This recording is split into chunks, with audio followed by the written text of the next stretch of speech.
Welcome back to episode 95 of Tall Boy Radio. Now, we had some plans for this episode that we'd shared with you before. Haven't quite panned out. We're going to get to that in a little bit. But by the magic of technology, we still have our guest with us, even if he didn't quite make it over the pond. But next time, don't you worry about that. And we'll give you some stick. But before we introduce him, let's say hello to the regular guys and find out a little bit about what it is that they are drinking. Who wants to go first?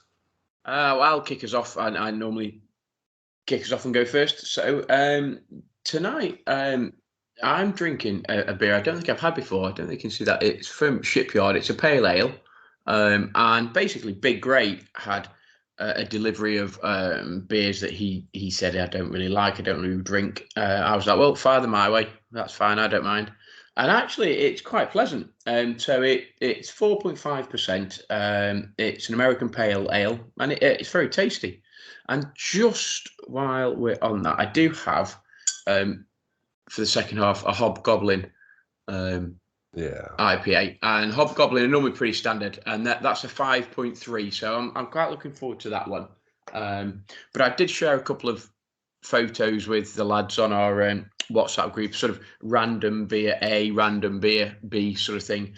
And actually, there's a couple of them that aren't too bad. I mean, they're a little bit lacking in body because they're only 4.1, 4.2%, but that one was quite a nice one. I don't know if you can see that. It says 61. It's a deep pale ale, and that's a Marston's, and that was quite cool. But the one that interested me, which was, I'm not a massive fan, and it's the one that I said that Adam could probably have, and I don't know whether you can see that. It's from Jennings, and it's called Hop Commotion, and it's 4.1, but it's a strawberry flavoured blonde beer. So I'll sort of hand that over to Adam at some point, and he can do a little bit of a critique on that when he gets time. You don't like your fruit beers, do you, dude?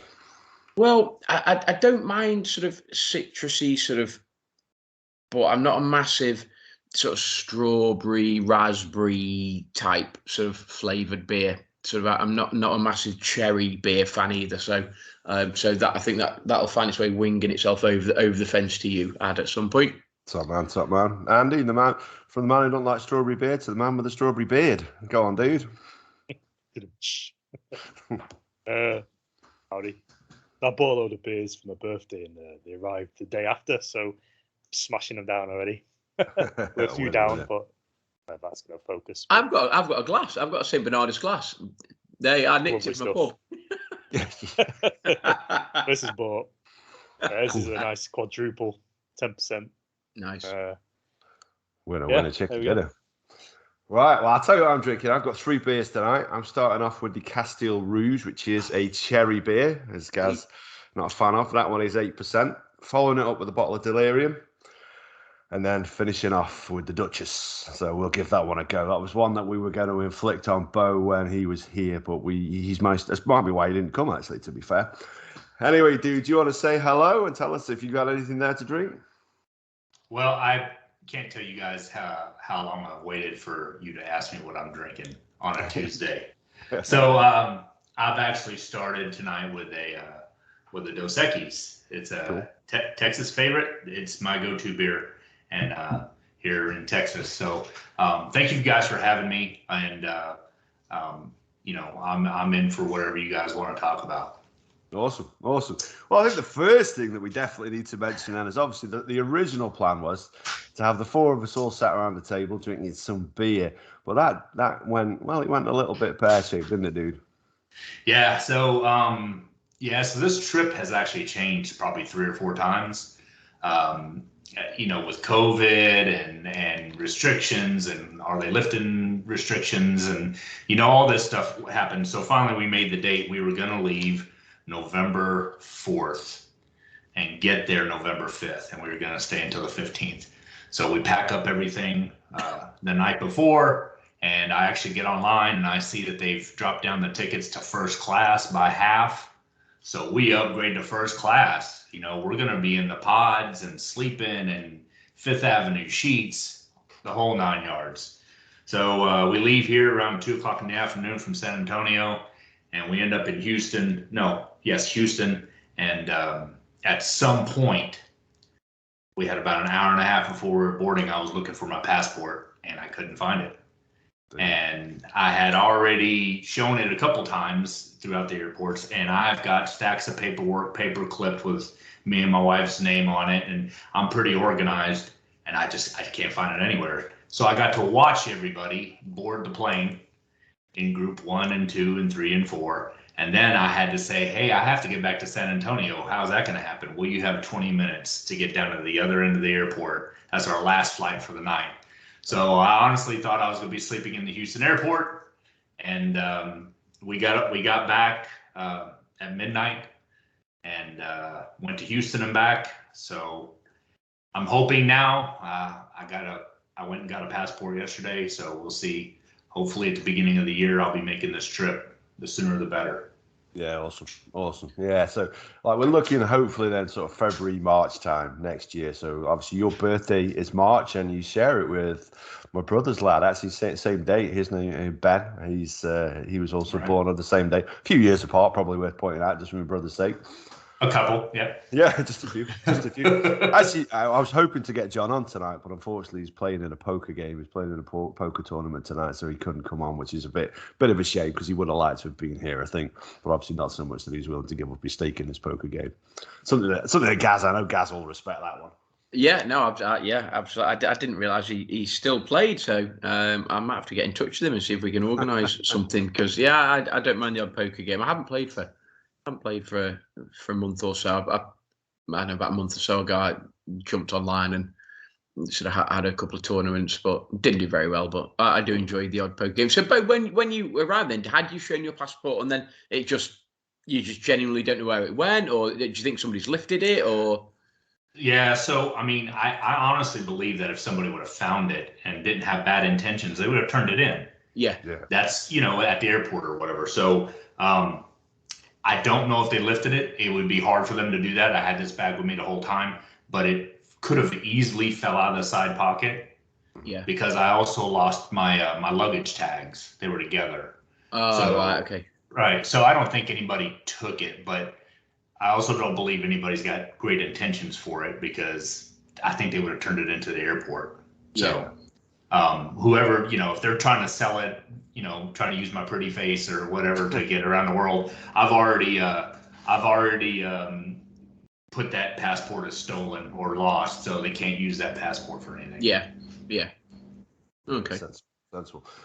Well, interesting enough. Now, if you've listened back to this podcast before, like way back to when we did It's Beans to Stuff, I shared the story of actually how I found out I was related to Beau, and actually it'd be quite interesting to hear it a little bit about that from your own perspective, actually, because it's quite an interesting tale. We share a grandfather who was based here during the Second World War, and that's where he met my grandma. And I'm not going to go into too much of the details, but that's where how my dad came about to be. And there were plans there, certainly from my grandma's perspective. She wanted to move to the States, but her parents intervened and it's like, no, you're too young. She was young, but not young by today's standards. It was a very different time back then. So obviously then, Leonard then moved back to the States, settled down and had a family out there. So we've always known, John and I, we'd always known that we had an American grandfather. And obviously my dad, he didn't know, had no contact with them, and had always been saying for years, I'm going to do something about it. I'm going to track it and trace it. And then I was getting pretty impatient with the guy. And I said, listen, I want to sit down with, good old Nana Joyce and just have a word with her. And if she gives me the details, if I can track and trace it, are you okay with that? And he said, yeah, go for it. Probably, whether he thought I'd be successful or not, I don't know. But yeah, ultimately, it was. And so, yeah, I'd be interested to hear a little bit of it from your perspective, if that's okay. Yeah. Because it was interesting on my side as well. I got the first time I could remember. Did the letter come in 2012? Is that when it was? Yeah, around about then. Yeah, 2015. Okay. Yeah. Okay, so I remember getting this letter, and it was very thick, and it was from the UK. And the only person I know from the UK is my brother. He was living over there at the time. I start reading this letter, and I get about a quarter way through it, and I'm pretty confused. I'm not really understanding what's happening, right? So I put it down for a little while, and then I grabbed it again. And I went back out in my backyard, and I started reading it again. And I was still confused. And I was like, what's going on here? So I got in touch with my brother, who I believe was living near London or in London at that time. And I called him and I said, hey, let me tell you the gist of what I'm getting here. And I kind of gave him the information about what you were telling me about our grandfather Leonard. So I said, can you find out if this guy's legit, or does he think we're rich? is he trying to come get some money because I'm living in a rental? So I said, can you please just kind of figure out what's going on? He said, absolutely no problem. At that point, I think he got in touch with you, and either you met up or you phone call. Yeah. He called first, and then we met up, I think, a couple of weeks later. Right. So in the meantime, I grabbed the letter again, and I started reading it, and I realized this whole time you had written on the front and back, and I wasn't reading the back. So I was going from page 1 to page 2, and that's why it didn't make any sense to me. Right. So finally, I started reading front and back, and I actually went to my dad's house a couple days later and was explaining to him what was going on. And he really didn't say a whole lot, and I'll get to that a little bit later on, but he didn't say a whole lot because something else had happened a couple years earlier. My dad was he wasn't skeptical, but he believed in, things were going on in his life, or people could see things that were going on in his life, the real paranormal type stuff. Yeah. So then my brother called me and he told me it's legit. I mean, all the information he has is absolutely legit. And I remember taking a picture of our grandfather at the house and sending it to you. And you sent me a picture of your dad. And immediately I said, if there was ever no DNA test needed, this was it. Well, you sent me a picture last Tuesday as well, and to be honest with you, that was, for me, it was weird. I didn't send it on to my dad at first. I thought it would be great if you were here to be able to share that with him. But obviously, as things transpired, I thought, no, I'm going to have to send him this picture. And I think he was blown away by it, actually, by the likeness of this one particular photograph. It's incredible. If ever there was a shred of doubt, I was, it convinced me that I definitely found the right people. That's right. Yep. So that was pretty much my story. And then ever since then, I think I accepted a request from you or something like that. And then really just, talking here and there for 7, 8 years until recently. Yeah. This is it. And actually, this is the first time that we've sat down and actually had a conversation, interestingly. That's right. It's always been via text or message. Just interestingly, Beau, from my point of view, was there ever a time where, and I don't know necessarily the sort of family politics, if there is any, but was there ever a time where you thought, actually, I don't really want to get to know that side, or were you always quite curious about sort of trying to find out? Well, it's very interesting because our grandfather is American Indian. He has a lot of American Indian in him. And, me really feeling, the history and everything, I thought it was interesting that here we have somebody who is a, born and bred, UK, British, that's got American Indian in it, you know? Yeah. So all of that, Adam made it easy to be able to reach out. He always put forth the effort to say, I'm not passing judgment. There's nothing like that. And, this is really for my grandmother to, for her, and just so they knew. So he made it very easy to get along. Yeah, it was great to be able to share that picture with her as well, so that it's been on her mind for a long time now. She was quite a quiet woman, very stoic in many ways, but it was there and she wanted to share it. Now my dad, wasn't, for one reason or another, wasn't ready to have that conversation with her, but was quite happy to let me. So when I sat down and I said, I want to have this conversation, Yeah, honestly, this is the longest that she and I had ever talked. Honestly, it all just came flooding out. Like that conversation was prepped in her mind, and she wanted to share it. Yeah, it was fantastic. That's great. I'm glad she got the opportunity at least to see the picture of, how he looked and ended up, towards the end of, his life.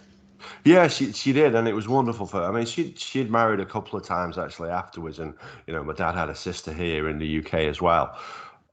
But they sort of always knew. But I don't think the funny thing is, my dad, he is a little bit of a traveller, and he's always got itchy feet. So he's lived for some time in Spain, in Tenerife, and for a long time he lived in India. And it's one of the things he always said, he wanted to be like a gypsy style traveller. It was one of so to find out then that he had sort of Cherokee blood in him was quite unusual. I think it probably explained an awful lot to him about himself. Right. So it was interesting. And I'll tell you the really interesting thing that happened 2 years before you reached out to me. I was visiting my dad up in Leonard's old house, our grandfather, and my dad tells me, because he's spooky, he believes that my mom could see the future or whatever, he believed in all that. Anyways, he said that he had a friend come over and he was showing her the house. And she walked into Leonard's bedroom and she says, "I have to get out of here." And he goes, "Why?" He goes, "Well, there's a man standing in the corner and he's yelling at me." And my dad goes, "Okay." So they walk out and he goes, "Well, why would someone be yelling at you?" And she says, "Because I know something that he doesn't want me to tell you." So my dad left her alone. And then she came back over a few days later and she was in the living room and Leonard's guitar was hanging on the wall. And she goes, "The man that was yelling at me, that's his guitar up there. And I have to tell you, you have a half brother in England." Wow. 2 years before you reached out to me, he told me that story. So it's mind blowing. It is mind blowing. It is mind blowing. I've always been fascinated by things like that, but always been a little bit skeptical, and I cannot for the life of me explain how that could be. I have no idea. Before you reaching out, there was no way. None of us knew anything about England or anything like that. I mean, we didn't know anything about it, and he blew it off until I sat there. I remember him sitting in that chair and me reading that letter, and he was completely stoic, quiet. Just all he kept saying was "Wow." Yeah. And I said, I had the hairs on my arms were kind of raising up a little bit, I said, I can't believe you told me that 2 years ago. I cannot believe it. Yeah. I mean, that's incredible, isn't it? And I mean, we looked at, when we did a previous podcast, and we looked at sort of clairvoyance and people like that. And there was a couple of us that were relatively skeptical about, they sort of prey on, not weak-minded, but they pick up on tells and they pick up on various things and they tell you what you want to hear. Right. But to hear from your side that actually there was there's no way that they could have picked up on anything. There's no way that they could have known that previously. That's like, I say quite spooky. That's like, as you said, Beau, hairs on your arm, back of your neck. You're like, wow, that's whoa, what's going on here, sort of thing. Yeah. So that's kind of how it was. I didn't put any relevance to it when he told me all that. I was like, yeah, whatever. And that letter and everything just brought everything full circle. Just kind of brought everything around. Yeah, I can't get my head around that. I remember you telling me that story. It's like I cannot get my head around how something like that could come to be. Yeah. Like I say, I'm skeptical about that, but I can't disbelieve it and stuff like that. You can't disbelieve it when you hear it because it almost confirms it for me. Because what other explanation is there that makes any sense? Right. Well, and the fact that Leonard would be yelling at somebody fits. Yeah.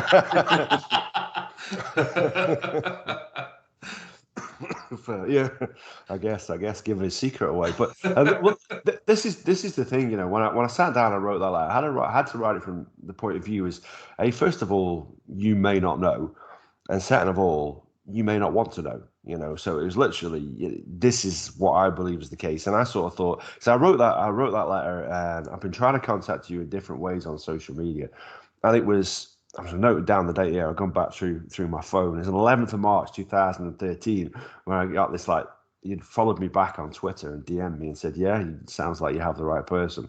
And it was like, wow. But this is the weirdest thing. So to get your contact details and stuff like that, I love the show Catfish. You know what I mean? So I was sat there and I was watching that and I was thinking, Neve's using these different websites. So I had all this data that I'd taken off Ancestry.com and I thought, I wonder, I've got birth dates for these people. I've got information. If I sign up for these websites, I wonder if that's how I can do it. So that's what I did. And anyway, on the 11th of March, 2013, I'm sat at home. I think it was about 8:30, 9 o'clock at night, and I'm watching Catfish, one of my favorite shows. And the Catfish, this particular episode, right, was set in Biloxi, which is where you were living at the time, wasn't it? When I contacted you. And it was like, that's that. And then I get this message on my phone. I was like, and I remember saying, oh, wow, Beau's followed me back. And then the message came through. And then he said about Jack, and Jack phoned me, I think maybe half an hour or an hour or so later. And we talked for ages. Because, think about Jack is he does like to talk, doesn't he? God bless him. He's got a definite way with the words. And yeah, so we had a great conversation and he filled me in on an awful lot of that kind of stuff.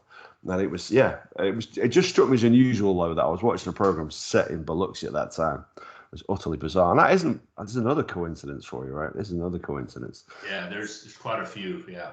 Yeah, well, here's another one. So growing up, I've always lived in Allsage, which is where we are now. You haven't got to see the glorious sights of this marvelous town, but one day soon you will.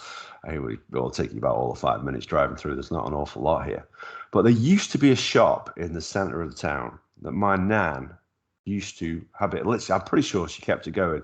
Now it was a ladies' clothing store, and it sold some pretty expensive stuff. All right, Gaz, do you just without giving away the name, do you remember the name of the place? You're on mute, dude. But yeah. Yes, I think so. You do, yeah. So we used to go there, like me and my brother. She used to take me and John there, and there was a cafe at the top. We used to sit and look out on the mere. And what was it? Can you remember the name of that place then, Gaza? If it's the one, does the first word begin with a W? No. Oh no, I'm thinking of a different one then. No, Dorothy Barnett's. Oh no, okay, right. You're right. Okay, yeah, I know. Yeah. Dorothy Barnett, unless I'm mistaken, dude. Dorothy was Jack's mum, wasn't it? And that's my mom. Yeah. Yeah. So your mum. Yeah. Oh wow. Mine and Jack. Yeah. Dorothy Barnett. Yeah. How bizarre is that? Yeah. Wow. There's the more we talk about this, the more it's a little freaky, a little bit. There's some things. And this whole thing with me missing my passport and everything kind of reminds me of the gift I sent you at the beginning of the year, right? That ended up traveling the world before it actually went to London and then left London. Yeah. And went somewhere else. And it's kind of like my trip to get there as well. I thought about that today. It couldn't be as easy as me hopping on an airplane and flying to the UK. Exactly. I have to go through all this trial and tribulation and all this stuff in order for it to be whatever it's going to be. So there are a lot of coincidences, and I don't know if everything could be a coincidence or if Leonard thinks it's funny. Yeah, absolutely. Yeah, I mean I always found that unusual. When I was digging into it, and I saw that name pop up, and I was like, oh, that is crazy, because literally we must have spent as kids. My nan would take us there, and we used to spend literally at least 3 or 4 hours while she was trying on clothes. Me and John were upstairs in the cafe every single weekend. That is utterly bizarre. And she, in fact, I think she was English, but she was married to an American gentleman in Florida as well. But the shop's not there anymore. And I remember telling Jack, saying, "Dude, I wish I could take you there, because it's like the training center. It's where It's where Amy does her dancing now, dude. Yeah. Because I don't know whether it did change names, but when I said W, was that not where? Was it Wall Street? Was that where that was or not? No.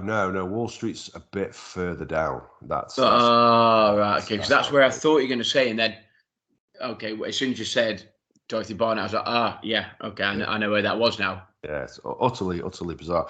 And like I say, this watch, obviously I've got, this watch used to belong to our granddad. I'm wearing it tonight. not had it repaired yet, but it's really important to me that if I do get it repaired, that any sort of markings or any dirt or any patina is left on it that's left intact. My concern is it gets sent off to a watch repair place. I want to find someone that's going to do it in-house and preserve it in the state that it's in now. But I'd like to get it working so that I can wear it on my wrist. But yeah, this has been around the world. It's been in more countries than TBR is. Really? I find that hard to believe because we're all over the place. Yeah. No, maybe not quite. You have at least 39, right? You have at least, from what I can gather, at least 39. Yeah, it's 39. But this has been, I think it's been to Denmark, it's been to Greece, it's been to Italy. It was I actually think it ended up in Greece twice. It went to Greece twice, yeah. So I would check weekly, with the tracking number, and it went to London. I would say, hey, it's in London, so it's going to be close. And then it went back to Greece. So hopefully my trip doesn't go that way. Hopefully I can get straight to the UK instead of having to make all the pit stops. But so I was happy it arrived. When I got that picture of that envelope, I was like, thank God, because they asked me to put a value on it, and I said, I don't know, $100 million. I don't know. I mean, what do you tell somebody? That's it. It's priceless. It's not the financial value is irrelevant. It's the emotional value, isn't it? And that's the thing. And you'll find that a lot with lots of things that people say, oh, it's priceless. Well, is it really? Well, yeah, because there isn't another one of them around, or that means so much to me personally. No amount of money could buy that. So therefore, to you, it is. And other people might look at it and go, well, it's only a watch, or it's only an X or Y or Z. But to you and to your family and to the history of your family, it absolutely is priceless, because there isn't another one around. Or as I say, or it reminds you of sentiment or feelings or thoughts or whatever it may be. Yeah. That's it. And I'm meeting up with my dad on Saturday, so I'll be able to share that with him, and he can have a look at it. John's already been around and seen it. So like originally the plan was on the night the Beau arrived, John was going to come over with Ben, and I don't know if there's any family resemblance in John. God knows, I don't know if there is or not, but if there's anybody in your family looks a little bit like a very tall Charles Manson, then maybe. Sorry, John, because I know you listen. But you won't mind. Oh, you really? No, that's all right. No. Just as a little sort of beer interlude, that actually I've just poured that, and that is actually very, very, very pleasant. It's quite, just have a look. It's quite a dark amber colour, but not sure you can see that. It's a TBR merch, obviously, but it's very pleasant. Witchwood Brewery's very, very good. 5.3% IPA, so well worth a little taste if you haven't already. Very pleasant. Oh, fair play. While you're opening another beer, so am I, dude, and it's gone all over the table, just as you'd expect. It's all fizzed up. I think frozen up, yeah. So, but that's the Delirious. This is one of the beers that Beau said he'd very much like to try when he comes over. Yeah, you have to try that, Beau. It is a beauty. Yeah, that's the one. I'd already promised myself when I got over there I wouldn't pregame before the recording happened. I wanted to make sure if anything happened, if I had a little bit too much, it was during the recording. I wasn't gonna do it beforehand.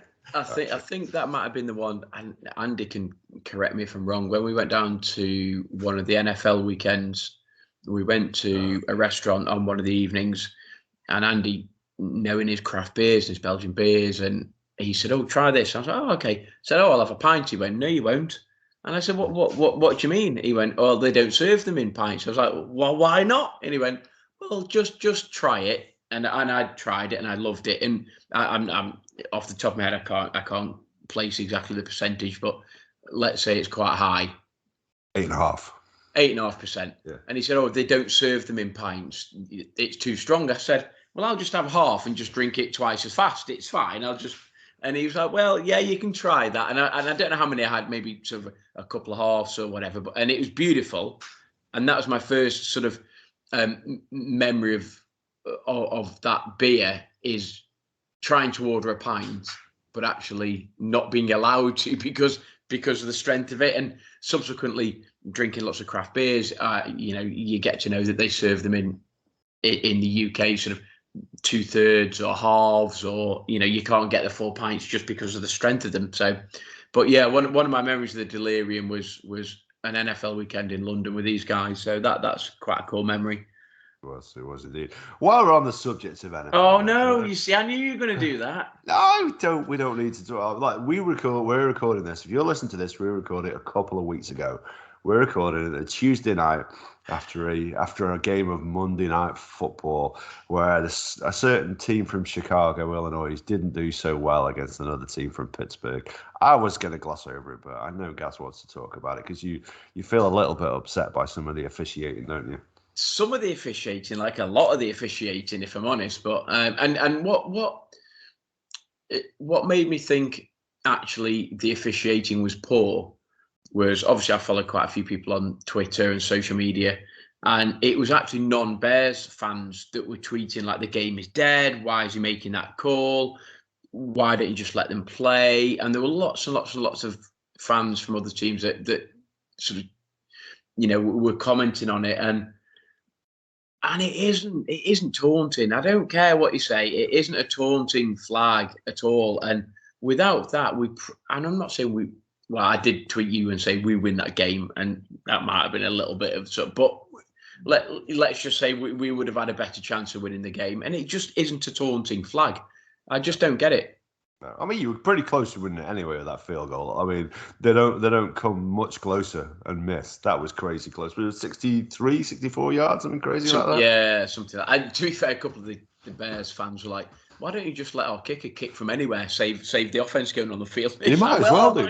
I'm not sure you can do that if that works. But look, Justin Fields, I've been banging on about it for the last few weeks. And those people who listen to our podcast and are not NFL fans, I apologise, but I do think Justin Fields will get there. I think he's starting to make better decisions. He's starting to scan the field a little bit better.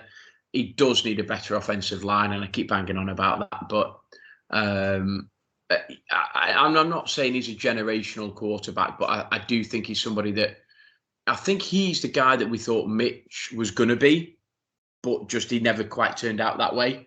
So I think with the right offensive coordinator and the right play calls, I do think he's the right man to sort of move us forward. But I saw the result and I was like, and I saw Adam's little tweet about the TBR conference or whatever it was. And at least I'm not bottom of that. That's fine.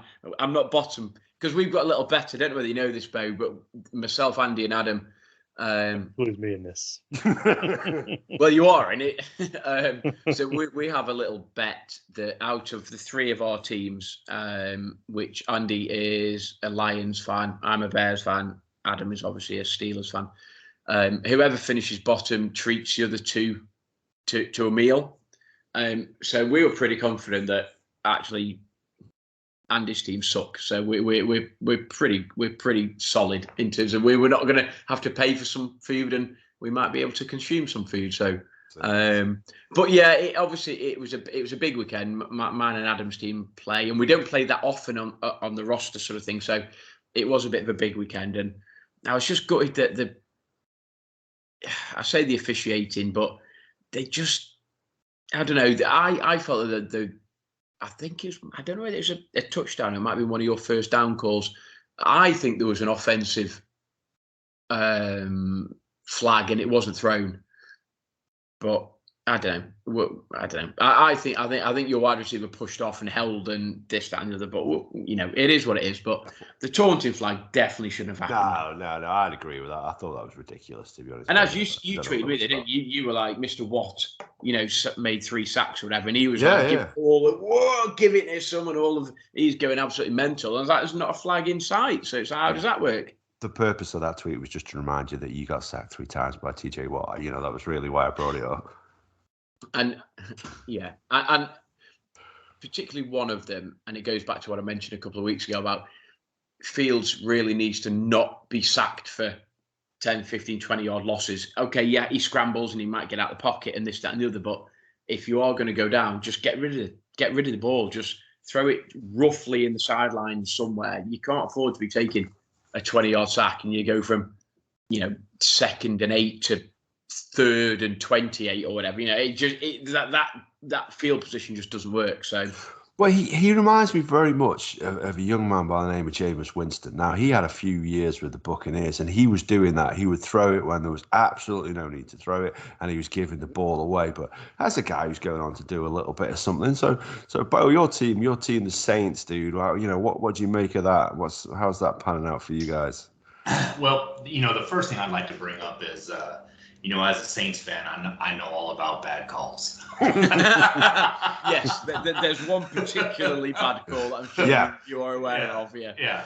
So my heart's been broke quite a few times. And actually, I didn't start off as a Saints fan. I started off just watching football, and if I could watch football, I could pick a team that I like to win.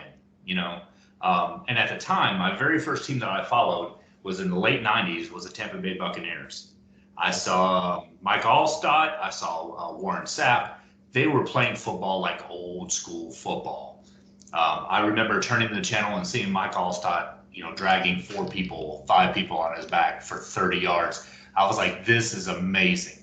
The very next year, they switched their uniforms, and I was like, that's my team. So I followed them all the way through till 2001 when they won the Super Bowl. And then I said, I live in Biloxi, 45 minutes from New Orleans. You should like the team near where you're at. So I started following New Orleans. And I could not get on board with Aaron Brooks and his throwing of interceptions and then laughing about it. And I kept telling myself, if you guys don't care how you play, why should I care? Right? So, why should I? So then Drew Brees comes along, Sean Payton comes along, and they start building this mentality of we can do things and we can win. And so I was in 1,000%, right? Because that was my hometown.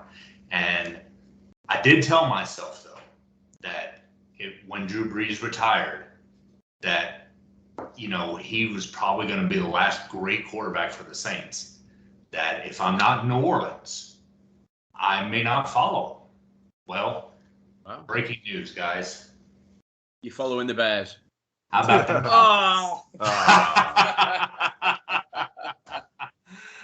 I'm in Texas now, and I'm not leaving. And the same thing happened with the Cowboys a few years ago. I told myself I couldn't get on board with Tony Romo. I couldn't get on board with Jason Garrett. And if they would just get rid of those guys, I could actually follow the team. And actually, I remember as a kid, my very first little jersey I had was like a Roger Staubach jersey, But again, I knew when Drew Brees retired that I was going to have to pick myself a Texas team because I'm tired of paying for the NFL package to have to watch the Saints lose. And my buddy Ron told me, you got 2 teams to pick from. And I followed, and Dak Prescott's a heck of a leader. He is a heck of a leader, and I'd really like to follow him. So from now on, it's the Cowboys. We've got over here. Is it All or Nothing? Is that what it is? The series? And I think it's Hard Knocks. Hard Knocks. Yeah, I don't think it is Hard Knocks. I think it's the Amazon. I think it's the All or Nothing, and I think they followed the Cowboys pre this season, and I've watched it, and it's pretty cool. Obviously, you've got Zeke, and then you've got Dak, and there's a couple of the rookies that sort of raise their head, and then Dak puts them in their place, sort of thing. But I don't know whether you've got it over there, Beau. But the All or Nothing series is very, very, very good, and I think it's the Amazon equivalent of the NFL Hard Knocks one. I don't know what network you've got the Hard Knocks on over there, but so the I've seen Hard Knocks. I haven't seen the All or Nothing, but I'll tell you this: a couple years ago, I went to the Thursday night Saints game in Dallas. There was a ton of Saints fans there. It was such a good time. The roof was open, and the one thing I'll tell you is Jerry Jones is a businessman. Yeah. He knows how to pull money out of people. There's a Ford dealership in the stadium. Just in case you have enough beers that you need to on your way out. A truck. On your way That's out. A truck full of beer. You think, I need a truck to carry the beer, so I'll just buy one. Right.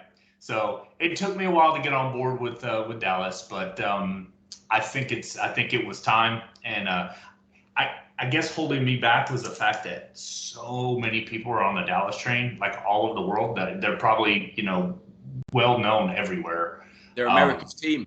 It's that's what it is, isn't it? If you look on my Sky, we have a program there which features the Dallas Cowboys that is watched every single week here, and not by me, but by the wife. She loves the DCC. She loves the program about the selection of Dallas Cowboys cheerleaders. And to be honest with you, we've seen Dallas play. You're gonna watch it, aren't you? Absolutely, yeah. but we've seen the DCC perform, haven't we, in London? And to be fair, they were quite bewitching. I felt, you know what I mean? Yeah, there were a few highlights. Yeah, they were good. They were good. Especially coming from a team which doesn't have any cheerleaders in the Steelers. Yeah, absolutely. It'd be lovely to see them on a more regular basis. But no, it's interesting because I sort of started to watch American sports, I suppose, the mid-'80s, really. And you look in the mid-'80s, American sport, who was decent? The Bears, the Bulls. Right, there you go, Chicago. That's my. I've never been to Chicago, but that was my American city, and they were the team I was going to follow. And it just so happened that obviously the Bears were pretty cool. You obviously got the fridge, you got Walter Payton, sweetness, amazing, and all of that sort of thing. So your pal Sean Gale, my pal Sean Gale, who I made an attempt to go and meet, but then sort of got met by a burly security guard when we were down in Wembley, saying, "No, you can't come through there, dude." I was like, "Come on, it's Sean Gale." He's like, "No, go, if you're not coming past me." I was like, "Oh, okay, fair enough." I think the exact words were, "He's live on Sky. Let it go, man." Yeah, something like that. So. And obviously Mike Singletary and that legendary Bears defense and all of that. So, I loved the Bears and I loved the Bulls. You go through Scottie Pippen and Tony Kukoc and all of those sort of guys. So Chicago really was sort of my American city, and obviously you won't be aware of this, Beau, but to visit Soldier Field and watch the Bears play an NFL game at Soldier Field is actually on my bucket list. So that's one of the things that I desperately want to do before the good Lord sort of takes me as such. And it would be amazing to play. And if I could have my way, I would play the Steelers at Soldier Field, and me and Ad could go and watch it. And lose on a bad call. And lose on a referee's call, yeah. No, but for me that would be a bucket list moment. So that's really why I support the Bears. Just weird, mid-'80s started watching American football, and that was the team I picked. Interesting enough, I think there's a picture of me as a kid in a Walter Payton shirt as well. The Bears was one of the first sides I followed, and then obviously talking to my dad, getting the misinformation from him. About where his father was from, and that was the interesting thing. So I started following the Steelers based on this piece of information that he told me that he was from Pittsburgh. So when I sat down with my nan, I said, "Right, let's have this conversation." Like I said, she was delighted to have it. So I said, "I know two pieces of information. Number one, his name was Leonard Leonardson." No, it wasn't. It was Leonard Barnett. Oh, okay. Well, number two, he was from Pittsburgh. No, he wasn't. Okay. So I've been following the Steelers for absolutely no reason. And literally, I get labeled as a glory hunter everywhere we go now, because obviously the Steelers are, the most successful franchise in the history of the game. But I'm okay with that. But yeah, I couldn't. And there's a bit of a thing in England, I guess, as well. And chatting to the guys, a couple of guys from the Pub Time podcast, who we're going to hopefully have on in a week or so's time. They're based in Illinois, but they're not Chicago fans. But yeah, there's a bit of a thing in the UK that once you swear allegiance to that team, you don't change, do you? I mean, Gaz would love it if he could change from being an Everton fan to come follow the Arsenal. I know he'll love it.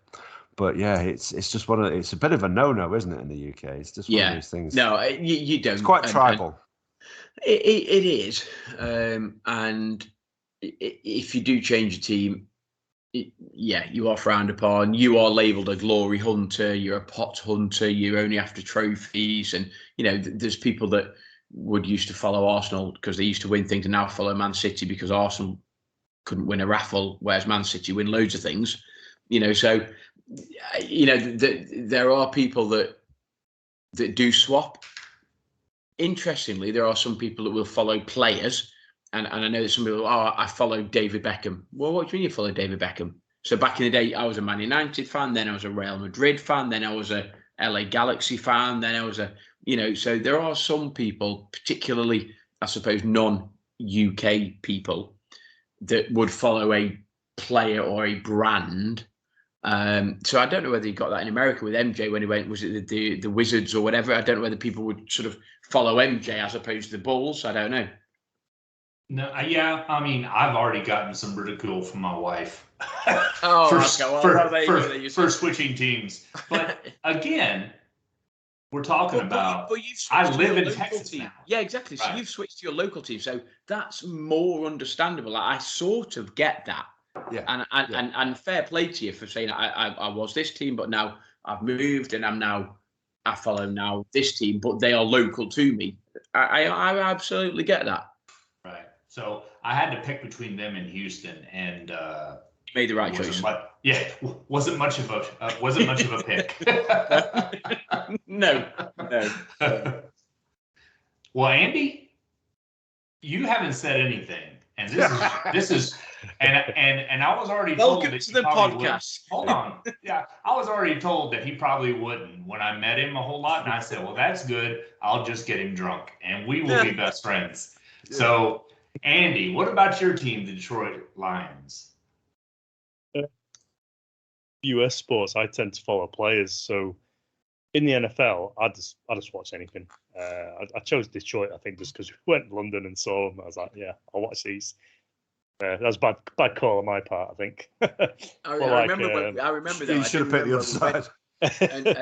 And we went down to Wembley, and Andy was like, "Oh, who'd you pick?" And then we I think he went to, did you buy like a hoodie or something? And I was like, "Oh, who'd you go with?" He went, "Oh, I went with these." It's like the Lions. I was like, "Yeah, well done, dude, good pick."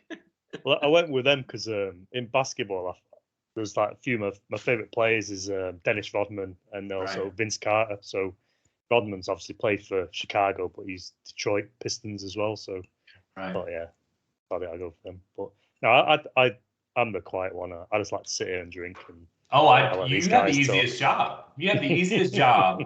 You can sit there and have all the beer you want. But I remember Adam telling me, I was like, I think me and Andy are be friends, and he says it's going to take a little bit for him to get to talking. I said, I have plenty of liquor.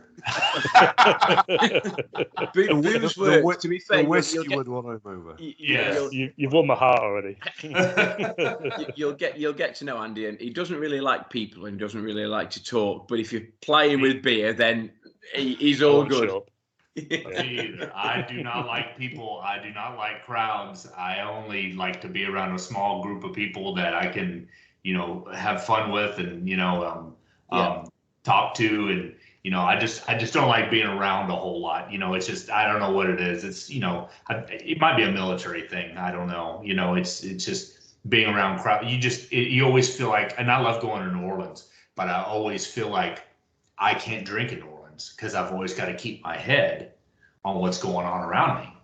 The people that I'm with, I have to make sure that we're all getting back okay and all that kind of stuff. Yeah, you see, I wish Adam was like that. I could tell you a story where he left me on a train, but that's a whole different podcast. Did he leave you, or did you not get off the train? No, he left me. Exactly, and that's where we landed that one. I can't believe he's told you that story behind closed doors. He left me on the train.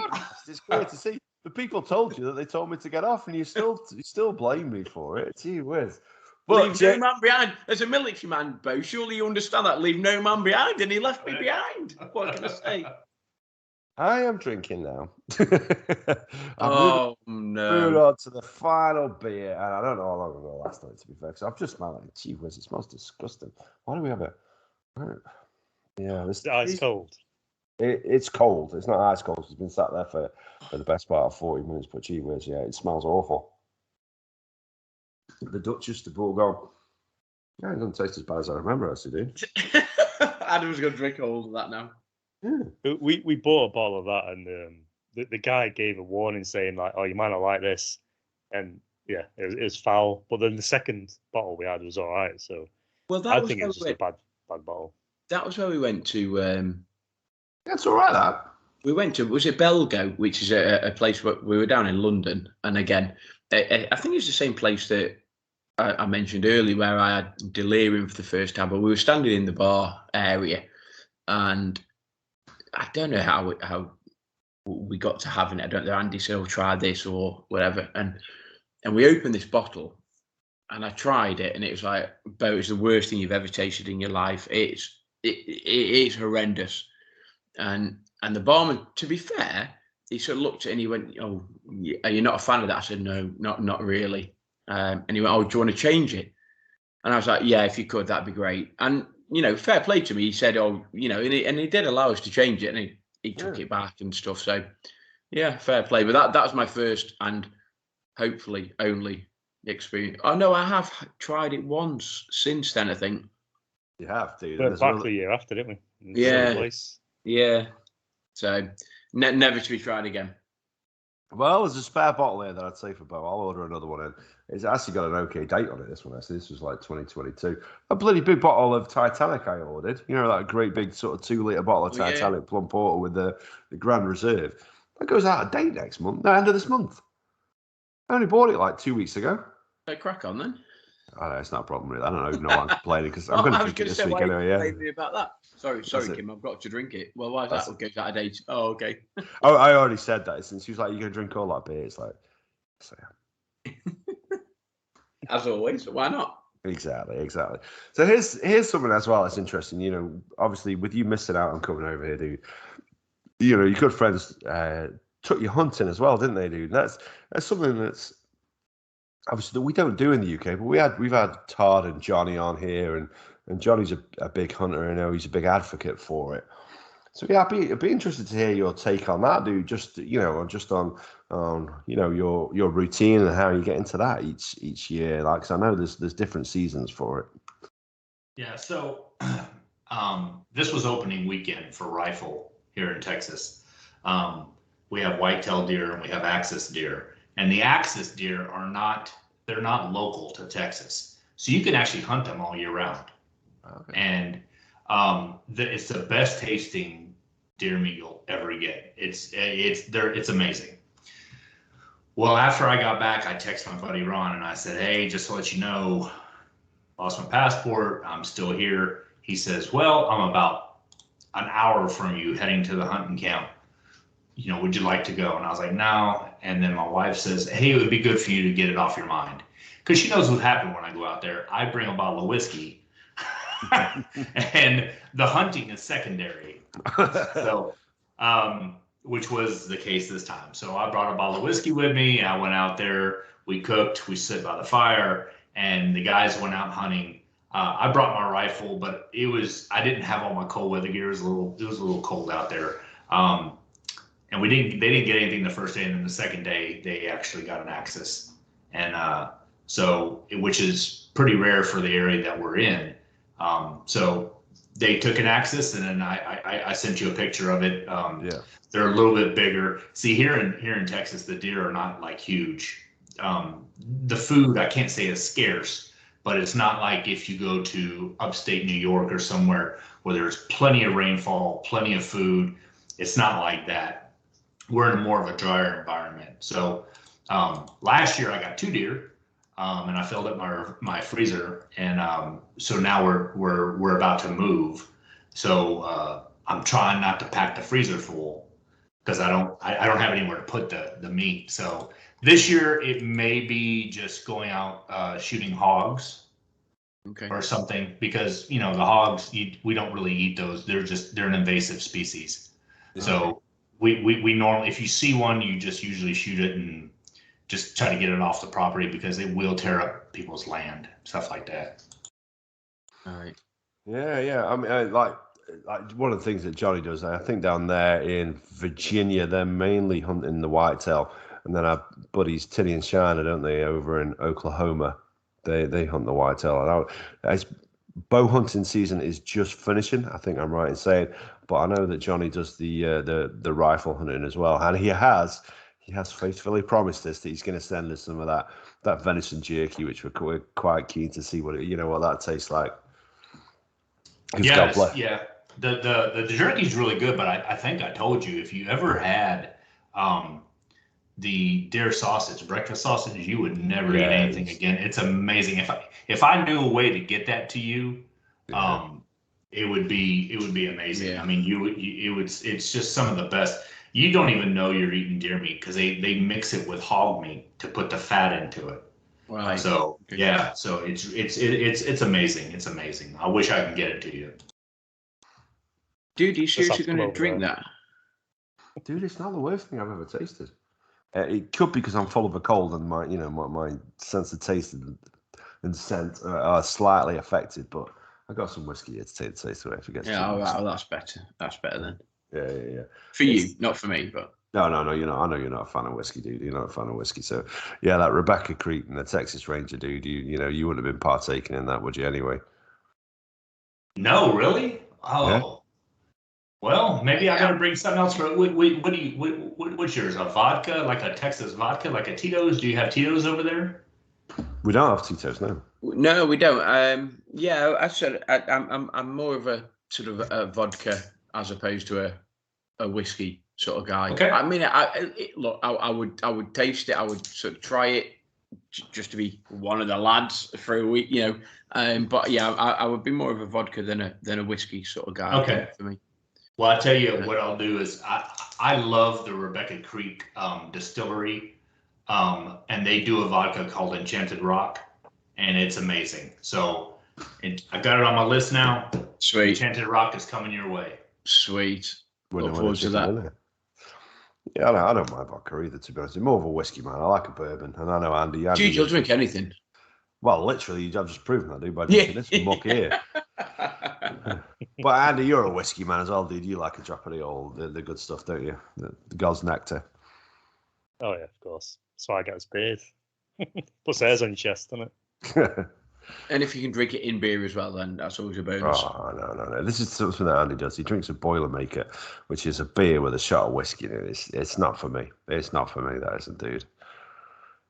You're not a fan of that, are you? I'm the only one out of us three that never gets ill, and not a coincidence. Yeah. He's just cursed that, Andy. Gee whiz. So while you're on then, Beau, is there anything you want to ask us? Any questions for us while we're on the Tall Boy Radio? Can you delve into our minds? Yeah. So, Andy, are you a real Viking? I don't know. My family's Irish, so probably a Celt. Yeah. But, absolutely, somewhere in his ancestry, there definitely is. Yeah, maybe we've got some untold story. There has to be. It's I remember telling Adam, I was like, Andy, to me, he looks like a Viking, and I want to drink with him until we both pass out. It's funny because it takes a lot for Andy to pass out. It takes a hell of, well, to be fair, I've never seen Andy pass out, so it takes a lot more for him to pass out than me. But if you watched the podcast last week, he bought he got like a new drinking stein or whatever it was, like a big barrel glass sort of thing. And he proper looks like, I don't know, he should be called Hamish or something, some random sort of Celtic guy that's just a massive warrior sort of. But no, he got this big stein, and it was like it looked pretty cool, to be fair. So it did, yeah. I did see that, and he. Yeah. You guys, the beer you guys drink over there is so much different than what I'm used to. I knew that on beer night, it wasn't going to be good for me, but I was going to try to make up for it on whiskey night. Yeah. So that was, I didn't know which one I was going to do first, but I had Tylenol nonetheless. So it's, I was going to try to make up for it on whiskey night. Cause when I drink whiskey, I drink the big glasses as well, and it's not uncommon for me to go through the whole bottle of whatever I have by myself. So, I knew that's where I had to make it up at. Wow. Hey, you'll fit right in, dude. Don't worry. Yeah, sounds perfect. Yeah. On a Tuesday night. Yeah. It's a work night. It's fine. Yeah, absolutely. What could go wrong? Right. So cool. Yeah. Well, I mean, I just appreciate you guys having me on and letting me, tell my story about how me and Adam got together, and I'm looking forward to like seeing you guys face to face, and I want to chuck some darts. What do you call them? Arrows, darts. Yeah, arrows. Throw some arrows. Throw some darts. Yeah. I'm not gonna be your fourth on the Guinness Book of World Records or anything, but They let me in. They let me in. You never know. I was going to say, forget the fourth. You could be the third because there's no Andy's getting in, so you could be the third. I don't know if I can go 24 hours in a bar or a pub without passing out from alcohol abuse. I don't know. To be honest, the first one we do is just a world record of staying awake. That's all you needed to do. Forget throwing the darts. It was just staying awake. That was it. Right. Yeah. No talent, no skill needed whatsoever. Just stay awake. I was awake for 4 days one time in the Marine Corps, and I saw you'd fit all right sorts in. of stuff. Yeah. You'd fit right in. You signed up. When you're over, that's what we're doing. I'm not. Go ahead. I'm not sure that's a productive use of your holiday time, to be honest with you. No. I'm sure after 4 days, I felt like I was doing a Guinness Book of World Record at that point. Oh, no doubt. Yeah, it wasn't fun. It wasn't fun, and we're not going to do that one again. Let's make that very clear. We are having another go at Guinness World Record at some point next year, aren't we? That's registered. Yeah, we are. Yeah. And actually, I spoke to Big Ray, and for our regular listeners, yes, there are motions in place to make sure that Radway becomes a little bit more compliant with what we would need in order to host that event. Big Ray 100% is on board with not necessarily hosting the event that Adam would like him to host. I think that's Visions of Grandeur, but I was on a 20% start, and I had this idea of hosting the World Cup in Osage, but the Disability World Cup is coming to Osage. Well, it might, but maybe not next year. I think we need to hold a couple of events first. But Big Ray has said they are investigating.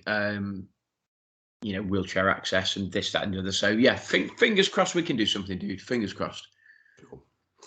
Well, that brings us pretty much close there to the hour mark. I have eschewed the Duchess. Yeah, I've given up on that, dude. That is a bad beer. Why don't you just admit that it's a bad? Well, you don't have to drink it and say, "Oh, it's actually not too bad." Just admit it's a foul tasting drink. I'm gonna force myself to like it one day.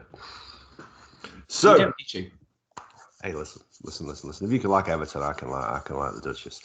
So, who wants to say their goodbyes first? Then we'll go to the regular guys. Gaz, Andy. Really enjoyed tonight. Great to meet Beau. Look, circumstances different. Would have loved to have had a beer with him live in person. It would be fantastic. I know it's going to happen at some point. Really look forward to that date, that time. Regular listeners, keep listening, keep spreading the faith, and see you next week. Cool. Andy? I can't wait for you to come over and I'll talk more in 2 sentences. I suppose the question I did have was when Tom Cruise picks this story up, who's he going to play? Well, not me. I don't think I'm about twice the height of Tom Cruise for a kickoff. It was about 5'5" at best. But yeah. Hey. Cool. Beau? Well, again, I appreciate all you guys, and I wish I was there. It's going to be soon. My wife wants me to book it as soon as I get passport in hand. I will chain it around my neck this time. It's not going anywhere. And this time we're going to go up there and hopefully spend some time with you guys and hear your stories and, get to know you better and get to see your, the UK a little bit more. And it's a bucket list thing for me. Never thought I'd get a chance. And, what better to have a cousin over there that can show me everything that I want to see. So appreciate you guys. And thanks for having me on. Cool. Yeah. So, thank you for joining us. Like I say, ideal situation.